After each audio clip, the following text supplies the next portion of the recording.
இந்த துருசக்தியால பாதிக்கப்பட்டவங்க, எதிரிகளால பாதிக்கப்பட்டவங்க, அந்த வீட்ல எப்ப பார்த்தாலும் யாரோ ஒருத்தர் கத்திக்கிட்டே இருக்காங்க, சண்டை போட்டுக்கிட்டே இருக்காங்க, நிம்மதி இல்ல, வீட்ல பசங்க கெட்ட பழக்கத்துக்கு போயிடுறாங்க அப்படின்னு நினைக்கக்கூடியவர்கள் ட்ரை பண்ணலாம். இது வந்து மூலிகை கட்டை. 4 திசையில 4 கட்டா கட்டணும். அதுக்கப்புறம் வந்து வெளியில ஒரு கட்டை. மொத்தம் 5 கட்டை வரும் ஒரு செட்டுல. இது வந்து ஒரு வைப்ரேஷன் உள்ள கட்டை. மந்திர கட்டு, உருவேற்றப்பட்ட கட்டை. மூலிகை கட்டை தான் இது.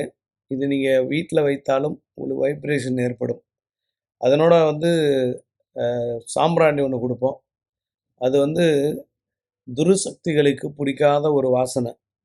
துருசக்திகள் ஏதாவது இருந்தா விலகி ஓடுவதற்கு வாய்ப்பு உண்டு. யார் உடம்புலனா தீய சக்தி இருக்கு அப்படின்னா, இது ஏத்துனாலே அவங்க கொஞ்சம் அப்படியே நடுங்குவாங்க.